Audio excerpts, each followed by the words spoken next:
Bismillahirrahmanirrahim. Alhamdulillahi rabbil alamin.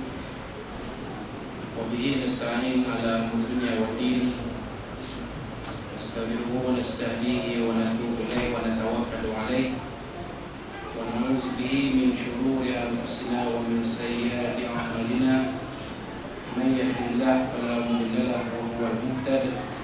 ومن يضلل فلن تجد له وليا مرشدا ولا هاديا له. أشهد أن لا إله إلا الله وحده لا شريك له وأشهد أن سيدنا محمدا عبده ورسوله. اللهم صل وسلم وبارك على هذا النبي الكريم سيدنا وحبيبنا وشفيعنا وفضلنا ومولانا محمد المصطفى وعلى آله وصحبه ومن دعا بدعوته وتمسك بسنته وجاهد في سبيل الدين. رب اشرح لي صدري ويسر لي امري واحلل عقدة من لساني يفقهوا قولي. سبحانك لا علم لنا الا ما علمتنا انك انت العليم الحكيم. ولا حول ولا قوة الا بالله العظيم. اللهم افتح علينا حكمتك وانشر علينا من خزائن رحمتك يا ارحم الراحمين. اللهم ارنا الحق حقا وارزقنا اتباعه وأرنا الباطل باطلا وارزقنا اجتنابه. قال الله سبحانه وتعالى في كتابه العزيز: أعوذ بالله من الشيطان الرجيم. شهر رمضان الذي أنزل فيه القرآن هدى للناس وبينات من الهدى والفرقان. صدق الله العظيم. وقال الله سبحانه وتعالى في القرآن المجيد: أعوذ بالله من الشيطان الرجيم. بسم الله الرحمن الرحيم. إنا أنزلناه في ليلة القدر. صدق الله العظيم. وقال النبي محمد صلى الله عليه وسلم: خيركم من تعلم القرآن وعلمه، أو كما قال صدق رسول الله صلى الله عليه وسلم. وقال شافعنا صلى الله عليه وسلم: من قام ليلة القدر إيمانا واحتسابا غفر له ما تقدم من ذنبه، أو كما قال صدق رسول الله صلى الله عليه wasallam. Tuan-tuan, puan-puan, muslimin muslimin yang berbahagia sekalian, dari jemaah surau Al-Qasiyah, para sebido yang berbahagia sekalian, Assalamualaikum warahmatullahi wabarakatuh. Alhamdulillah, tetapi pada sesama kita panjatkan pujian dan syukur kita kepada Allah SWT pada malam ini, malam nuzul Quran, malam 17 Ramadan. Kita bertemu untuk kali yang keduanya, setelah kita bertemu pada malam Sabtu yang lalu, di dalam tazkirah Ramadan untuk kali yang kedua. Yang seperti mana yang kita sedia maklum, tiap-tiap al-fadhil ustaz yang berkuliah di surau kita ini akan diberi peluang dua kali untuk menyampaikan tazkirah Ramadan. Dan antaranya adalah saya sendiri, di mana saya telah memilih untuk menyampaikan tazkirah Ramadan pada malam Sabtu lalu, 11 malam 14 Ramadan, dan malam ini malam 17 Ramadan. So itulah kalau tuan-tuan lihat pada kali pertama dahulu ketika dalam solat witir rakaat yang ketiga, yang akhir itu tidak dibaca kunut. Tapi pada solat witir rakaat ketiga yang tadi baru selesai, kita sempurnakan adanya kunut. Kerana kita sekarang berada pada bahagian yang kedua. Kita telah melepasi setengah bulan Ramadan. Kita telah masuk ke bahagian kedua bulan Ramadan. Dan pada malam ini, malam 17 Ramadan, malam yang berlakunya suatu peristiwa yang sangat-sangat kita ingati di dalam sirah Nabi SAW, iaitu peristiwa turunnya wahyu Al-Quran, nuzulul Quran. Itu pada malam 17 Ramadan tahun 40 Gajah. Tatkala Nabi SAW sedang berkhalwah ataupun beruzlah. Kalau sebut uzlah, orang faham. Dia pergi jauh daripada orang, bermenyendiri, tidak bercampur dengan masyarakat. Kalau berpeluang ni dia duduk seorang-seorang dalam satu tempat. Tetapi dalam manajemen jenayah syariah, peluang diartikan sebagai sepasang lelaki perempuan yang tidak berkahwin, bersembunyi-sembunyian bersama dalam satu tempat tertutup yang boleh menimbulkan syak. Itu dia dalam manajemen jenayah syariah. Jadi bila sebut peluang, orang nak pandang ke lain. Sedangkan Nabi SAW untuk beberapa ketika sebelum turunnya wahyu, Nabi SAW berpeluang di Gua Hira. Kalau tuan-tuan pernah mendaki Bukit Jabal Nur, tuan-tuan akan melihat di manakah letaknya Gua Hira. Kecil di tempat tu. Takkan muat lelaki perempuan kat situ, perempuan tu tak nak duduk kat situ. Masa-masa Gua Hira tu tengoklah kecilnya ustaz. Seorang dia boleh semayang dalam Gua Hira itu pada satu masa. Kan? Kecil aja. Kan? Kalau orang macam saya ni nyelip masuk ke Gua Hira tu, orang tak percaya. Tapi itulah dia kebesaran Allah Subhanahu Wa Taala. Ada orang yang badan kecil tapi tak lepas naik ke puncak Bukit Jabal Nur itu. Orang yang besar macam saya ni, yang 4XL ni, boleh lepas naik ke sana. Jadi peristiwa nuzul Quran itu berlaku pada malam 17 Ramadan, ketika Nabi SAW berusia 40 tahun. Itulah yang disepakati oleh ulama-ulama sirah, ulama-ulama tarikh Islam, ulama-ulama sejarah Islam. Para sejarawan Islam sepakat mengatakan bahawa Nabi SAW menerima wahyu yang pertama dari Allah SWT pada tarikh 17 Ramadan. Sebab itulah diwakilkan di dalam negeri Perak ini 17 Ramadan merupakan hari pelepasan hari pelepasan umum. Mana besok kita cuti.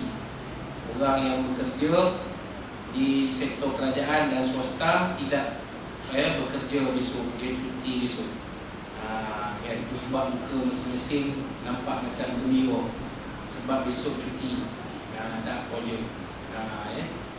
Tuan-tuan dan puan-puan muslimin muslimat rahimakumullah, Allah SWT menyebut di dalam Al-Quran dalam ayat 185 tentang apakah dia bulan Ramadan.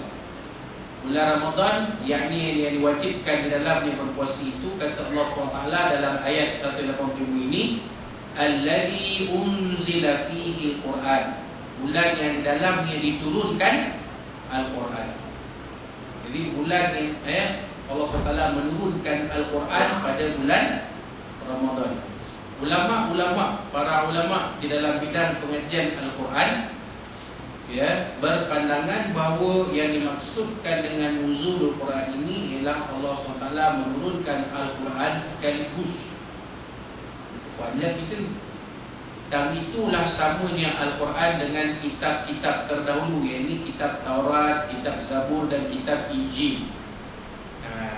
Al-Quran itu turun serentak sekaligus semua. Tetapi Al-Quran tidak turun semuanya kepada Rasulullah SAW. Al-Quran itu diturunkan dari Lauh Mahfuz sampai ke Baitul Izzah, suatu tempat di langit dunia. Di mana Baitul Izzah? Tuan cari, buat pening kepada juga. Kita bukan orang yang ada ilmu tinggi. Kalau kita ada ilmu firasat ke, ilmu kasyaf ke, kita nampaklah Baitul Izzah. Kita ni dahlah amalan sikit ciput dosa banyak. Pada bulan Ramadan pun tak lepas juga buat dosa. Kan? Apatah lagi di luar bulan, pada bulan-bulan selain bulan Ramadan, lagi banyak dosa kita buat. Jadi tak payahlah kita cari di mana Baitul Izzah. Yang kita kena percaya benda itu ada di langit dunia, namanya Baitul Izzah. Jadi Al-Quran ini Allah Ta'ala turunkan dari Lauh Mahfuz sampai ke Baitul Izzah sekaligus. Semua ayat 6,230 ayat itu turun dari Lauh Mahfuz ke Baitul Izzah. Kemudian ini dia, berlakunya tanzilul Quran, Daripada perkataan daripada perkataan nazzala yunazzil, tanzil, berlakunya tanzilul Quran, iaitu dari Baitul Izzah, ya, malaikat Jibril AS menurunkan wahyu kepada Nabi SAW secara beransur-ansur, mengikut keadaan sebab-sebab turun ayat, sebab-sebab tertentu, mengikut keadaan tertentu, waktu tertentu, masa tertentu, selama 23 tahun, bermula dari tarikh 17 Ramadan tahun 40 Gajah itu sehinggalah 8 hari sebelum kewafatan Nabi SAW, iaitu ayat 281 surah Al-Baqarah. A'udzubillahi minasyaitonirrajim. Wattaqu yawman turja'una fihi ilallah thumma tuwaffa kullu nafsin ma kasabat wa hum la yuzlamun. Jadi maknanya pada saat-saat akhir hayat Nabi SAW, wahyu masih turun. Tatkala Nabi SAW sedang gering kuat, wahyu terakhir turun 8 hari sebelum kewafatan Nabi SAW, iaitu pada bulan Rabiul Awal tahun 11 Hijrah. Bayang tuan.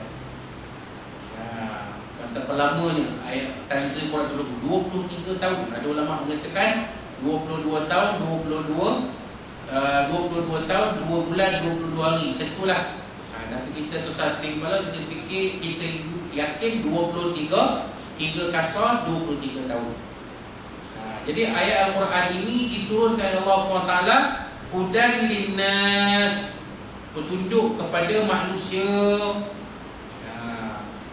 Ya, dalam surah Yusuf Allah Ta'ala memberikan satu frasa yang sangat cantik untuk sesiapa yang menerima musibah, terutamanya pada bulan Ramadan. Fasabrun jamil, sabar itu cantik.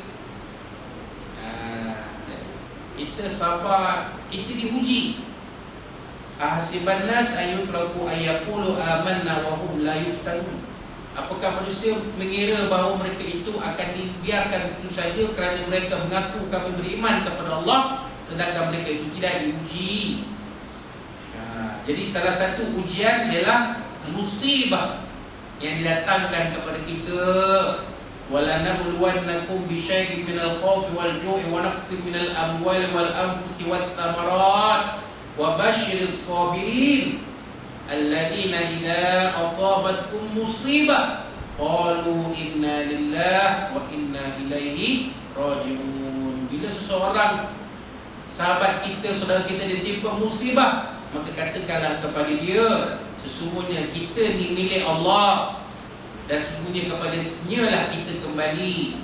Jadi betul lah kata arwah Ustaz Asri Rabbani, mana milik kita, tidak ada milik kita, semuanya adalah Allah yang punya. Betul kata arwah Ustaz Asri, dia sendiri pun dah kembali kepada pemiliknya, iaitu Allah Subhanahu wa Ta'ala, pergi tak kembali.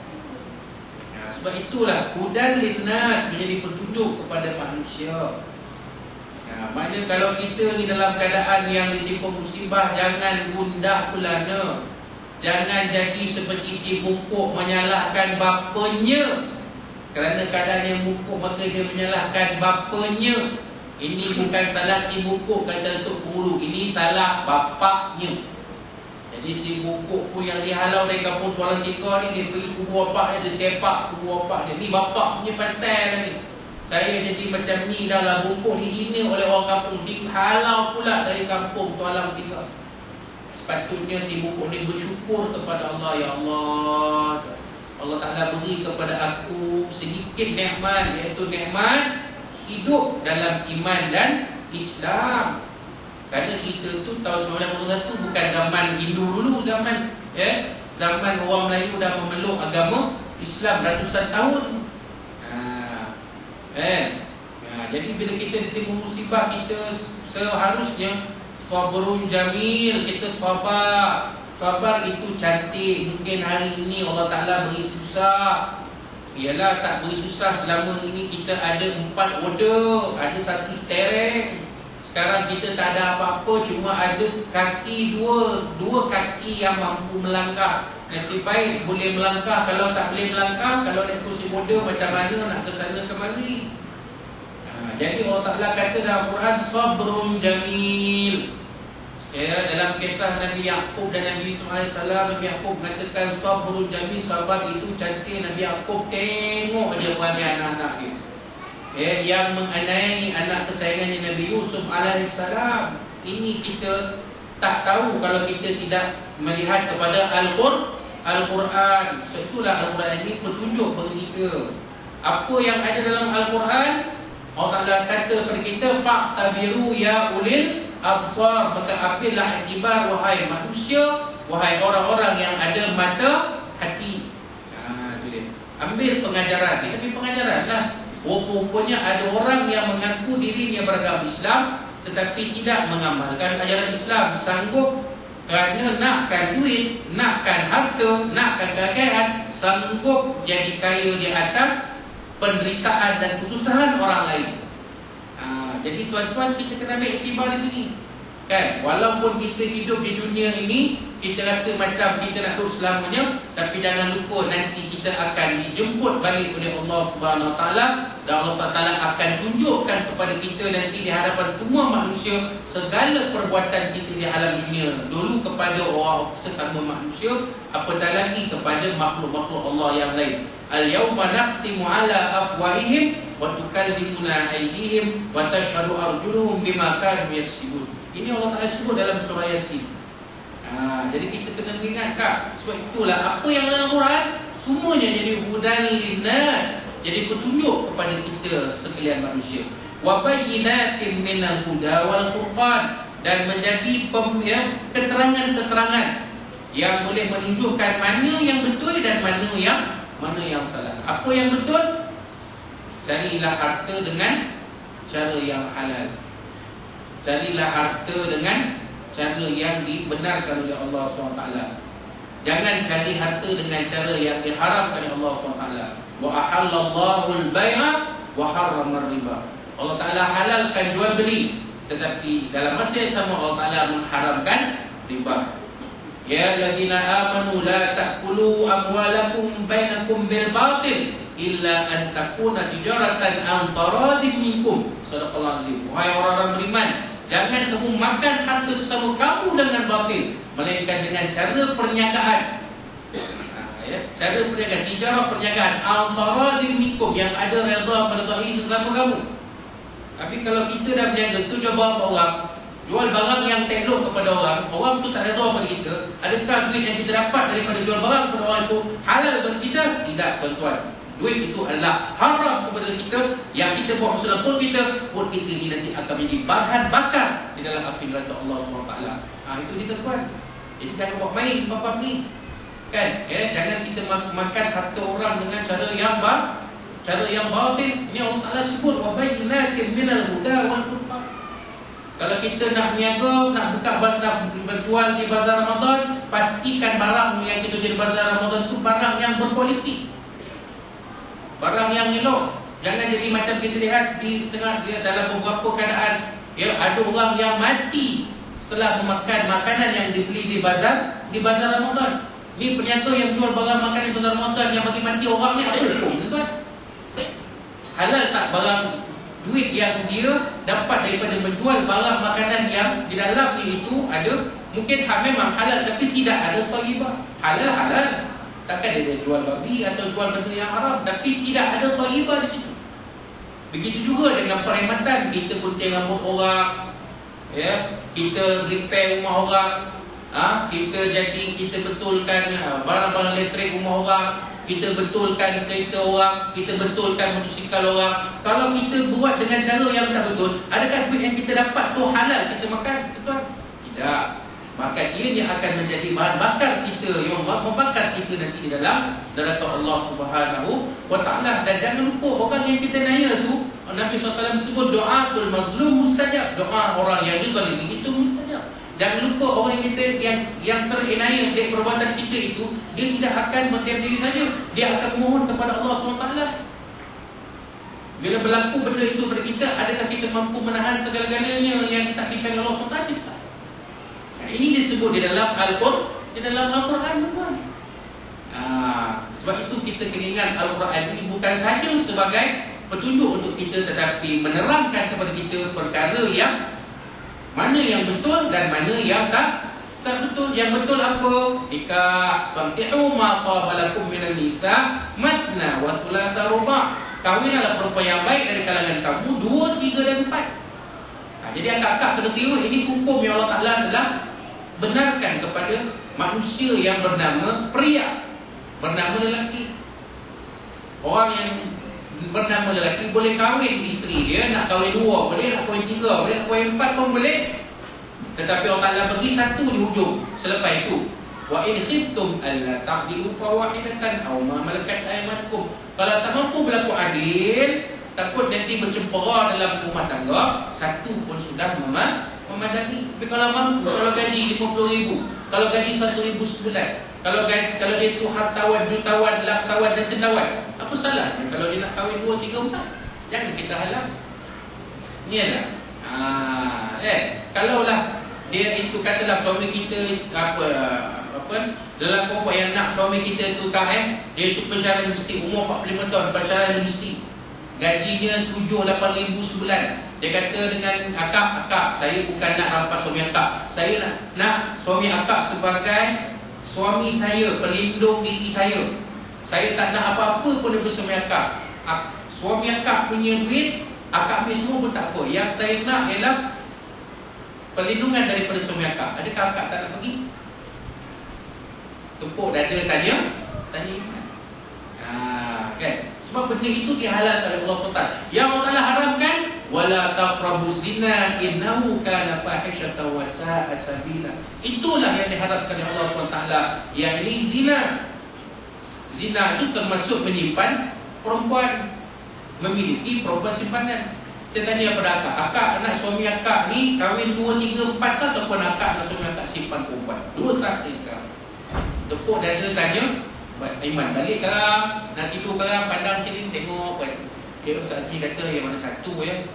Tak apalah. Bab besok lagi bab orang saya sign ni, bab abang nak kahwin 2, 3, 4 sekali lah. Janji abang buat benda yang dihalalkan oleh Allah SWT. Saya tak nak abang buat benda yang diharamkan oleh Allah SWT. Inilah yang disebut di dalam Al-Quran. Sebab itulah kita melihat Al-Quran yang diturunkan oleh kepada Nabi SAW itu sebagai suatu yang menjadi rujukan kepada kita dalam kehidupan.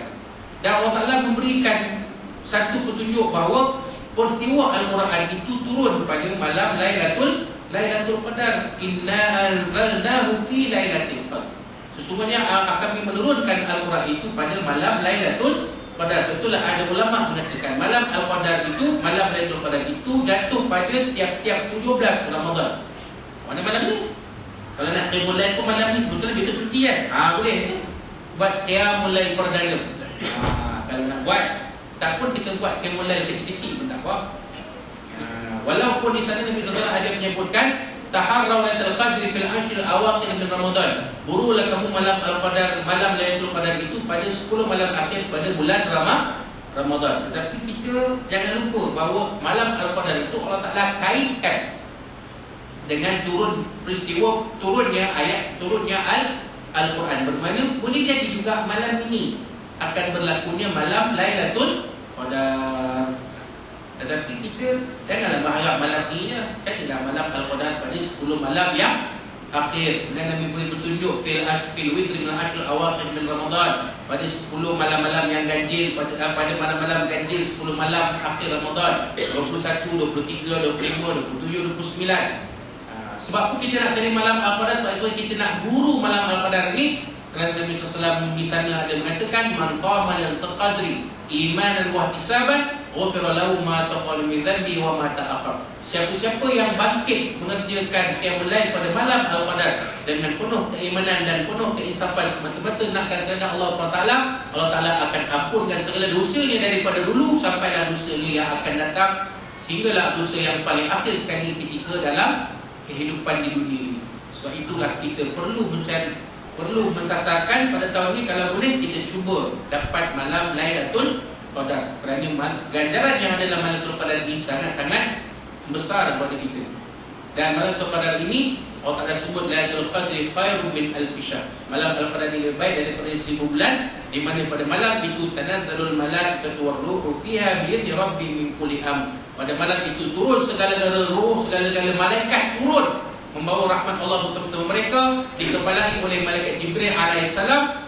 Mereka turun ke langit dunia ini, ke alam dunia ini dengan izin Allah Subhanahu wa taala.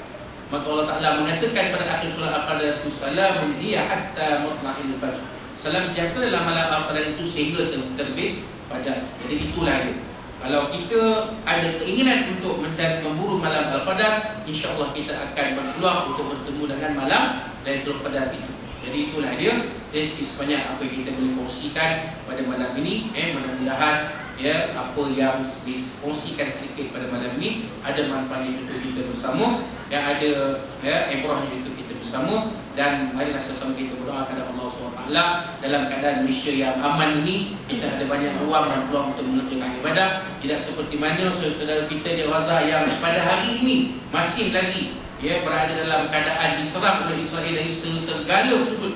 Dan alhamdulillah kalau kita dengar cerita roket Al-Qassam yang diterbangkan daripada Gaza, banyak yang menuju kepada sasaran Israel. Kita berdoa kepada Allah SWT, mudah-mudahan saudara kita di Gaza ini akan diberi kemenangan oleh Allah Subhanahu wa taala, mempertahankan tanah air mereka dari serangan Zionis Israel laknatullahi alaihim, insya-Allah. Jadi itulah dia tuan-tuan, kita ambillah peluang dan ruang yang ada untuk minggu malam Al-Qadar ini. Mudah-mudahan Allah SWT akan memudahkan kita menuju ke arah keridhaan Allah SWT, kebahagiaan dalam kehidupan kita di dunia ini sampailah kehidupan di akhirat yang kekal abadi, insya-Allah.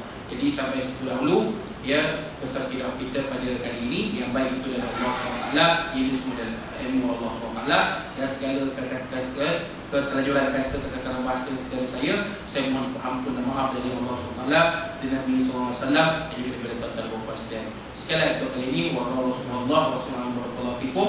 Aku lakukan nazar wa fa'zim wa lakum wa billahi wa taufiq. Wassalamualaikum warahmatullahi wabarakatuh.